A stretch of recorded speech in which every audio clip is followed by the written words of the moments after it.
រយៈពេល34ឆ្នាំដែលលោកហ៊ុនសែននៅក្នុងអំណាចហ្នឹងណាគឺលោកហ៊ុនសែនបានចងសម្ព័ន្ធភាពជាមួយប្រទេសសំខាន់មួយចំនួនជាពិសេសប្រទេសណាដែលអាចនឹងការពារដល់អំណាចរបស់លោកហ៊ុនសែនបានអញ្ចឹងនៅក្នុងចំណុចនេះយើងក៏ត្រូវមើលដែរថាកន្លងមកហ៊ុនសែនដែលបង្ហាញលក្ខណៈដូចជាខ្លាដល់ស្លាប់ហ្នឹងគឺទី1ហ៊ុនសែនអាចគ្រប់គ្រងអំណាចនយោបាយរបស់បណ្ដាប្រទេសរហូតដល់ថ្ងៃនេះខ្ញុំអត់ខ្លាចនិយាយអំពីរឿងដែលវាកើតឡើងនៅក្នុងអតីតកាលប្រហែលជាបងប្អូនចាំបានហើយថាកាលពីឆ្នាំ2002ដែលមានការចាប់គ្រឿងញៀនដ៏ធំមួយរបស់គ្រួសាររបស់លោកហ៊ុនសែនដែលមេដឹកនាំរឿងគ្រឿងញៀនកាលហ្នឹងគឺលោកហ៊ុនតូនហ្នឹងឯងក៏ប៉ុន្តែរឿងមួយដែលវាកើតឡើងហើយដែលវាហួសពីការសន្និដ្ឋានហើយវាហួសពីអ្វីដែលយើងនឹកស្មានថាវាមិនគួរកើតឡើងហ្នឹងគឺប្រទេសអូស្ត្រាលីបានរកឃើញថាមានការលាងលុយហើយនឹងប្រើប្រាស់លុយគ្រឿងញៀនហ្នឹងដូចជា18 billion កាលហ្នឹងណាខ្ញុំចាំតួលេខហ្នឹងមិនច្បាស់ក៏ប៉ុន្តែបងប្អូនអាចស្រាវជ្រាវដែលមានការប៉ះពាល់ដល់អក្រិតកម្មរឿងគ្រឿងញៀននឹងធំបំផុតនៅក្នុងសម័យកាលនោះនៅក្នុងប្រទេសអូស្ត្រាលីក៏ប៉ុន្តែមានការប្តឹងផ្តល់ពីអ្នកកាសែតដែលតាក់ទងជាមួយនឹងការស្រាវជ្រាវតាមដានយ៉ាងល្អិតល្អន់ហ្នឹងមានផុសតាងគ្រប់គ្រាន់ក៏ប៉ុន្តែនៅពេលដែលគេបានដាក់ពាក្យបណ្ដឹងទៅតុលាការអូស្ត្រាលីគេបានរៀបចំប្តឹងផ្តល់ដើម្បីចាត់វិធានការរឹបអូសទ្រព្យសម្បត្តិអាហ្នឹងបើសិនបងប្អូនចាំណាប៉ុន្តែទីបំផុតដំណោះស្រាយរឿងហ្នឹងវាចប់ទៅដោយលក្ខខណ្ឌនយោបាយដោយគេយល់ថាគេកំពុងកសាងទំនាក់ទំនងជាមួយកម្ពុជាហើយមន្ត្រីដែលស្រាវជ្រាវតាក់ទងជាមួយនឹងបញ្ហាទាំងអស់ហ្នឹងមិនបានស្គាល់អំពីអត្តសញ្ញាណរបស់ហ៊ុនតូតែទីបំផុតគេឃើញថាហ៊ុនតូវាជាប់ខ្សែស្រឡាយហើយនឹងជាប់ការតាក់ទិនជាមួយនឹងអ្នកនយោបាយដូច្នេះគេព្រួយបារម្ភអំពីទំនាក់ទំនងនយោបាយរវាងប្រទេសកម្ពុជាជាមួយនឹងអូស្ត្រាលីដូច្នេះហើយបានជាគេទម្លាក់បទចោទនៅក្នុងសម័យនោះនេះគឺជារឿងមួយដែលពិភពលោកគេមិនទាន់រងាប់ហើយគេមិនទាន់បិទសំណុំរឿងនឹងទេក៏ប៉ុន្តែគេព្យួរសំណុំរឿងនឹងចោលសរុបសេចក្តីមកខ្ញុំចង់និយាយថាហ៊ុនសែនមានទំនាក់ទំនងមានអធិបុលរហូតដល់ដូចខ្ញុំជម្រាបថានៅក្នុងសភាឬក៏ព្រឹទ្ធសភារបស់សហរដ្ឋអាមេរិកក៏ដោយក៏មានការជាប់តាក់ទិនជាមួយនឹងផលប្រយោជន៍អំពីលុយរបស់ហ៊ុនសែនដែរដូច្នេះហ៊ុនសែនដឹងរឿងទាំងអស់អញ្ចឹងបានខ្ញុំនិយាយថាហ៊ុនសែនមិនខ្វល់ខ្វាយអំពីប្រភពលុយមិនខ្វល់ខ្វាយអំពីកិច្ចសហការដោយសារហ៊ុនសែនមានលទ្ធភាពរៀងហៅថាហិរញ្ញវត្ថុដោយខ្លួនឯងដូច្នេះមកដល់ថ្ងៃនេះលទ្ធភាពហិរញ្ញវត្ថុរបស់លោកហ៊ុនសែនហើយនឹងទំនាក់ទំនងការទូតដែលអន្តរជាតិកន្លងមកយល់ថានឹងនៅតែសម្របសម្រួលបន្តកិច្ចសហការដើម្បីធ្វើយ៉ាងណាឲ្យកម្ពុជាវិលមកបរិយាកាសប្រជាធិបតេយ្យប៉ុន្តែមកដល់ពេលនេះគឺហួសពេលហើយគេឈប់ខ្វាយខ្វល់ពីរឿងហ្នឹងហើយដោយសារកម្ពុជាបើសិនជាមិនផ្លាស់ប្ដូររបបមួយនេះទេកម្ពុជាមានតែឈានទៅរកវិនាសកម្មហើយស្របពេលដែលយើងមានអំណាចនៃការតស៊ូប្រឆាំងជាមួយនឹងរបបផ្ដាច់ការដែលចេញជារូបយើងហៅថាចេញជារូបរាងហើយមានមូលដ្ឋានហើយមានចំហររឹងមាំហើយជាពិសេសមហាជនបានបង្ហាញឆន្ទៈថាត្រូវតែបន្តបេសកកម្មផ្លាស់ប្ដូររបបហ៊ុនសែនដូច្នេះទំនោរទាំងអស់នេះហើយដែលធ្វើឲ្យអន្តរជាតិនឹងជឿជាក់ថាក្រោយពេលដែលដួលរលំរបបហ៊ុនសែនទៅនឹងមានអ្នកដែលមានសមត្ថភាពក្នុងការនាំប្រទេសនិងមានកិច្ចសហការជាមួយកម្ពុជាដូច្នេះលទ្ធភាពរបស់លោកហ៊ុនសែនហិរញ្ញវត្ថុគឺលោកហ៊ុនសែននឹងដួលទាំងស្រុងនៅពេលណាដែលគេចាប់ផ្ដើមបង្កទាំងលុយបច្ចុប្បន្នដែលគេរកឃើញនៅក្នុងcyber scam បច្ចុប្បន្នតាមរយៈ Prince ឬក៏តាមរយៈពួកអង្គការទាំង lain ដែលបងប្អូនដឹងហើយថាគ្រួសាររបស់ហ៊ុនសែនបច្ចុប្បន្ននេះណាទាំងហ៊ុនតូក៏មិនមានលុយមិនតិចជាង10000 billion ដុល្លារដែលនៅកំពុងតែប្រតិបត្តិការចរាចរណ៍សម្រាប់ចិញ្ចឹមរបបហ៊ុនសែនដែរហើយដោយទ្រីភិបក៏ដោយដោយលីយ៉ុងផាត់ក៏ដោយកុកអានឬក៏អង្គការដតីទៀតដែលជាខ្សែបណ្ដោយរបស់លោកហ៊ុនសែនហ្នឹងត្រូវបានអន្តរជាតិបង្កលុយអស់ហើយដូច្នេះបើសិនជានៅក៏មិនមាននៅច្រើនប្រមាណដែរដែលមិនអាចយកមកប្រតិបត្តិការចិញ្ចឹមប្រទេសតទៅទៀតតែសំខាន់ជាងគេមិនមែនរឿងយកលុយដែលនៅសេសសល់មកចិញ្ចឹមរចនាសម្ព័ន្ធរដ្ឋទេចិញ្ចឹមជាងគេសំខាន់ជាងគេគឺតាក់ទងជាមួយនឹងការអនុវត្តច្បាប់ដែលចាំបាច់ត្រូវតែចាប់ជនដៃដល់ទាំងឡាយណាឬក៏អ្នកដែលនៅពីក្រោយខ្នងនៃអង្គើភេរវកម្មនេះណាទៅប្រាំទីទៅនៅលើកម្រិតអន្តរជាតិដូច្នេះទាំងលោកហ៊ុនតូទាំងអ្នកដែលនៅក្នុងបញ្ជីខ្មៅនិយាយមែនតើអ្នកដែលនៅក្នុងបញ្ជីខ្មៅជាង43នាក់ពីថ្ងៃដែលគេចុះបញ្ជីមកដល់ថ្ងៃនេះប៉ុន្តែសម្រាប់អ្នកដែលស្លាប់ហើយអានឹងក៏ស្លាប់តែក៏ប៉ុន្តែសរុបមក43នាក់ដែលនៅក្នុងបញ្ជីខ្មៅរបស់អន្តរជាតិតាក់ទងជាមួយនឹងលុយខ្មៅ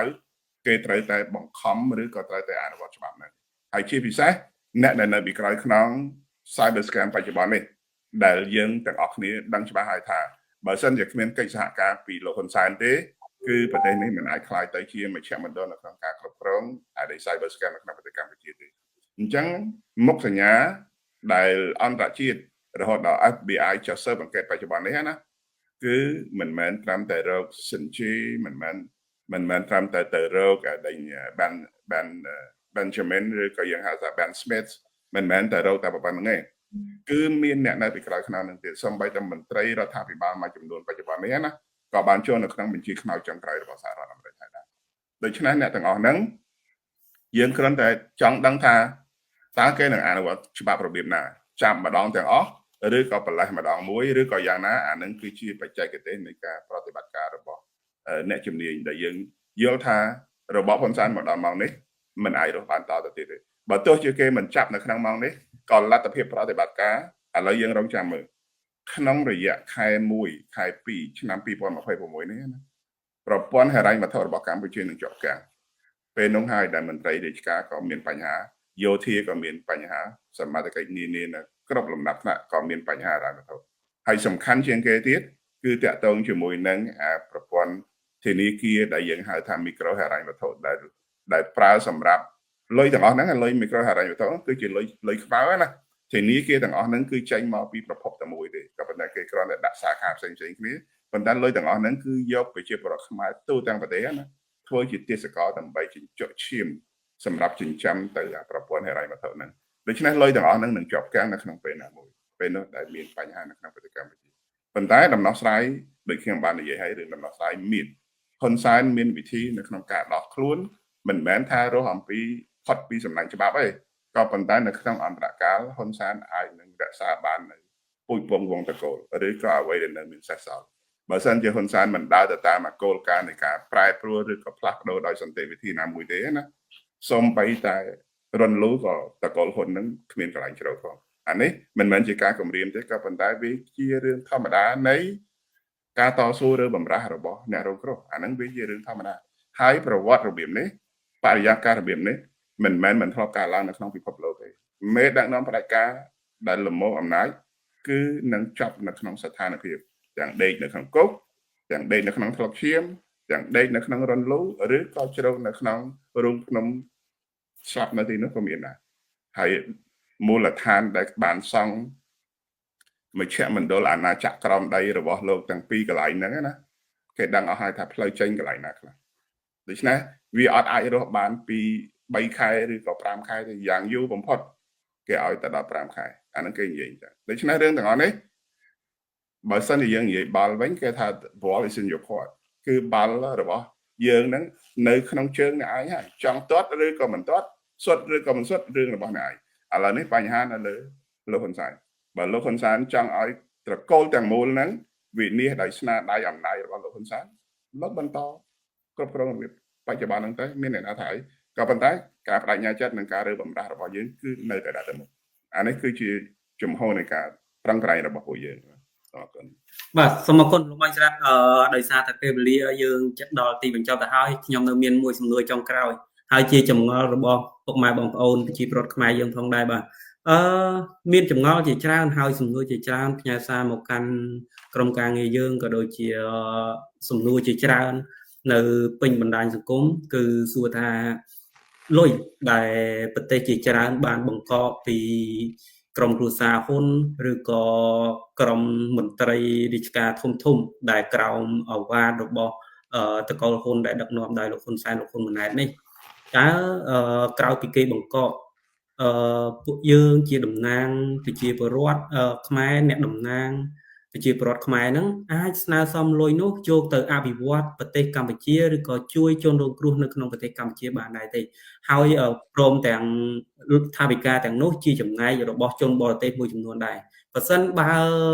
ស្នើសុំមកជួយក្នុងជួយអភិវឌ្ឍ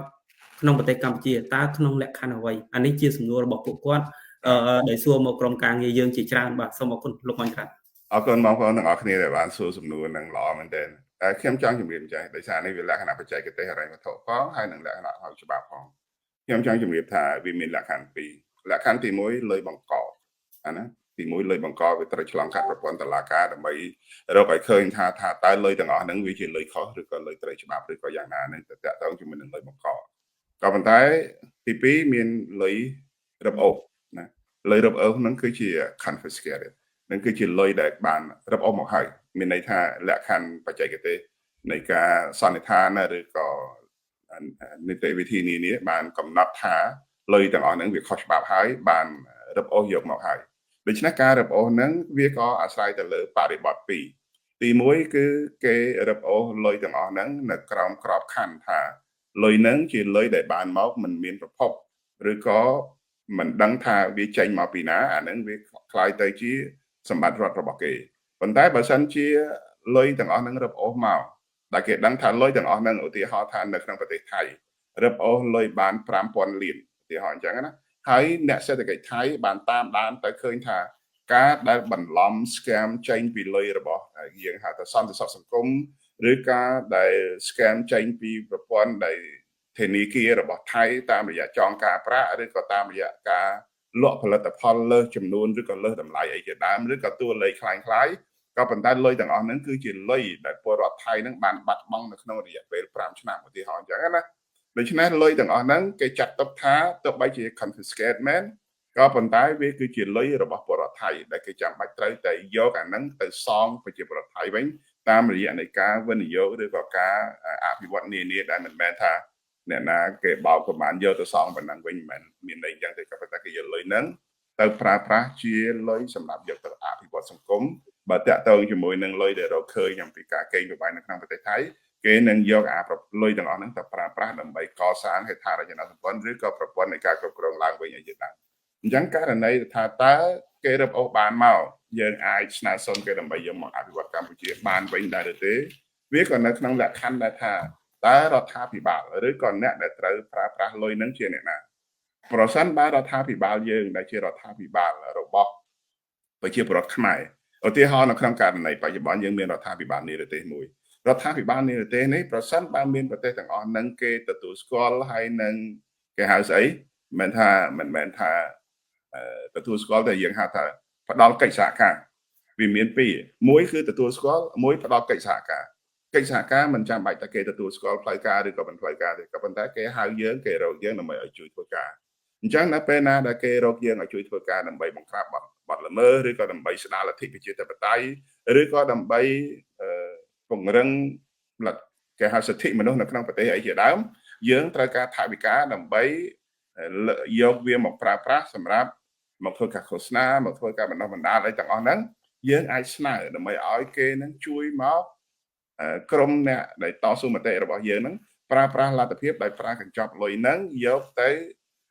កសាងមូលដ្ឋានសិទ្ធិមនុស្សឬក៏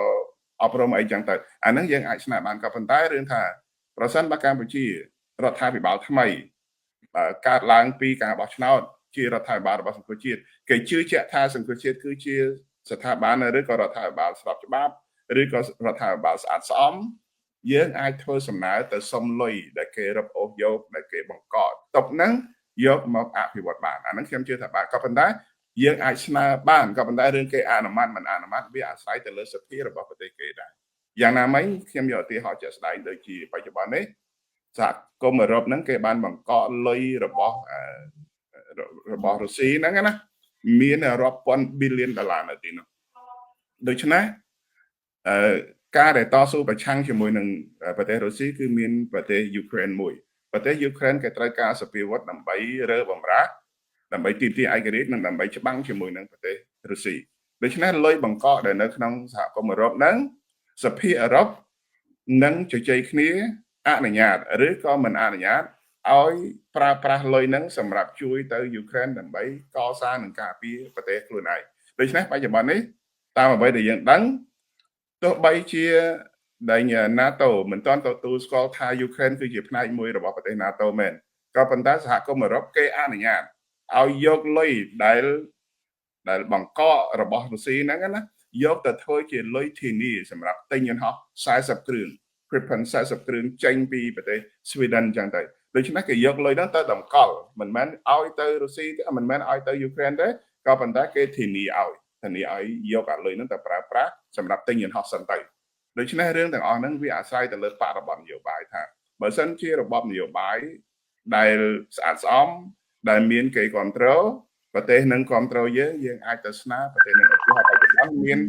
អាមេរិកដែលកំពុងបង្កក់លុយហ្នឹងមានអង់គ្លេសមានកំពុងបង្កក់លុយហ្នឹងហើយមានប្រទេសដែលសិង្ហបុរីគេកំពុងបង្កក់រឿងហ្នឹងវាអាស្រ័យទៅលើថាតើរដ្ឋាភិបាលយើងមានទំនាក់ទំនងហើយនឹងបង្ហាញថាយើងចង់ប្រើប្រាស់លុយហ្នឹងយកទៅធ្វើអីជាមួយនឹងប្រទេសទាំងអស់ហ្នឹងអញ្ចឹងសភារបស់ប្រទេសហ្នឹងទេដែលជាគេអាចសម្រេចថាឲ្យយើងក្នុងកម្រិតណាមានលក្ខខណ្ឌអីខ្លះអញ្ចឹងណាដើម្បីយកទៅជួយប្រទេសរបស់យើងវិញអាហ្នឹងគឺជាចម្លើយតទៅជាមួយនឹងសំណួររបស់បងប្អូនសូមអរគុណបាទសូមអរគុណណាស់លោកម៉ាញ់ចរ៉ាត់ខ្ញុំសង្ខេបខ្លីជូនពុកម៉ែបងប្អូនឲ្យងាយស្រួលយល់គឺគេនឹងអនុម័តឲ្យបើសិនបើយើងយកស្នើសុំថវិកាទាំងនោះដើម្បីទៅអភិវឌ្ឍប្រទេសជាតិនិងជួយស្ដារលទ្ធិប្រជាធិបតេយ្យកសាងសង្គមកម្ពុជាឲ្យមានប្រជាធិបតេយ្យនិងសិទ្ធិមនុស្សគោរពតាមច្បាប់រដ្ឋធម្មនុញ្ញនិងច្បាប់អន្តរជាតិឡើងវិញហើយយើងសង្ឃឹមថាក៏ដូចជាពុកម៉ែបងប្អូនប្រជាពលរដ្ឋខ្មែរដែរគឺរបបផ្ដាច់ការដែលដឹកនាំដោយលោកហ៊ុនសែនលោកហ៊ុនម៉ាណែតគឺតតកូលនេះនឹងត្រូវបានបញ្ចប់ហើយជាពិសេសទៅទៀតនោះគឺពុកម៉ែបងប្អូនប្រជាពលរដ្ឋខ្មែរនឹងចូលរួមទាំងអស់គ្នាដើម្បីកម្ពុជាមានប្រជាធិបតេយ្យនិងសេរីភាពត្រឹមត្រូវនិងយុត្តិធម៌បាទដោយសារតែពេលវេលាយើងដល់ទីបញ្ចប់ទៅហើយលោកម៉ាញ់ចរ៉ាត់មានអ្វីជាចុងក្រោយជូនពុកម៉ែបងប្អូនបាទសូមអរគុណបាទដូចជាអត់មានអីទៀតទេលលីហើយប៉ុន្តែសំខាន់ជាងគេគឺបងប្អូនទាំងអស់គ្នាត្រូវតែចាំថាមកដល់បច្ចុប្បន្ននេះដំណើរការគ្រប់យ៉ាងរបស់អន្តរជាតិហើយនឹងអ្នកតស៊ូរបស់ខ្មែរយើងដែលត្រូវបំរាស់ក្នុងរយៈពេល7-20ឆ្នាំកន្លងមកនេះទោះបីជាយើងរាប់ពីសម័យកាលដែលយើងនៅប្រកួតប្រជែងគ្នាតាមរយៈការបោះឆ្នោតក៏ដោយក៏ប៉ុន្តែការរើបំរាស់របស់យើងនឹងវាជួបឧបសគ្គគ្រប់យ៉ាងក៏ប៉ុន្តែការខំប្រឹងប្រែងរបស់យើងគ្រប់លទ្ធភាពនឹងសូមឲ្យបងប្អូនកុំអស់សង្ឃឹមថាដំណាក់កាលនឹងការខំប្រឹងប្រែងជួនកាលបងប្អូនខាងអន្តរជាតិមិនដែលជួយឲ្យយើងបានទេយើងកុំទៅពឹងគេដែលនៅថ្ងៃនេះខ្ញុំចង់ជម្រាបបងប្អូនថាទាំងអស់នេះដែលវាកើតឡើងរហូតដល់របបក្រុងភ្នំពេញដើរមកដល់ដំណាក់កាលតច្រកនេះគឺជាអតិពលឬក៏ជាលទ្ធភាពរបស់ការតស៊ូរបស់យើងគ្រប់មជ្ឈដ្ឋានទាំងបងប្អូននៅក្នុងស្រុកដែលមានការរើបំរាស់រហូតដល់ប្រឈមជាប់គុកជាប់ច្បាប់ក៏ជាអតិពលមួយដែលបានបង្ហាញអន្តរជាតិថាពួកយើងខំប្រឹងតស៊ូហើយបងប្អូននៅឯបរទេសដែលខំធ្វើយុទ្ធនាការគ្រប់លទ្ធភាពនិងការណាត់ជួបគេនិងការធ្វើការសម្ដែងមតិនានាទាំងនៅថ្នាក់មូលដ្ឋានឬក៏ថ្នាក់អន្តរជាតិទាំងអស់ហ្នឹងគឺជាផ្នែកមួយនៃការជំរុញឲ្យរបបហ៊ុនសែនមកដល់ដំណាក់កាលថ្ងៃនេះដែរដូច្នេះអ្វីដែលវាបានមកដល់ថ្ងៃនេះវាគឺជាការខំប្រឹងប្រែងរបស់យើងអញ្ចឹងសូមឲ្យបងប្អូនជឿថាពួកយើងហ្នឹងមិនអាចបណ្ដោយឲ្យរបបហ៊ុនសែនហ្នឹងយកកម្ពុជាហ្នឹងទៅបំផ្លិចបំផ្លាញទៅតាមបំណងរបស់មហិច្ឆតាយួនចិនហ្នឹងទេដូច្នេះយើងត្រូវតែបន្តបេសកកម្មទៅទៀតទោះបីជាថ្ងៃនេះយើងឃើញអន្តរជាតិគេលុបដៃជួយយើងហើយក៏ដោយក៏ប៉ុន្តែយើងក៏ត្រូវខំប្រឹងប្រែងជំរុញស្ថានភាពនេះឲ្យទៅកាន់តែលឿនដើម្បីយើងបានកាន់តែឆាប់ក្នុងការផ្លាស់ប្ដូររបបផ្ដាច់ការនឹងបាននេះជាទស្សនៈរបស់ខ្ញុំសូមអរគុណ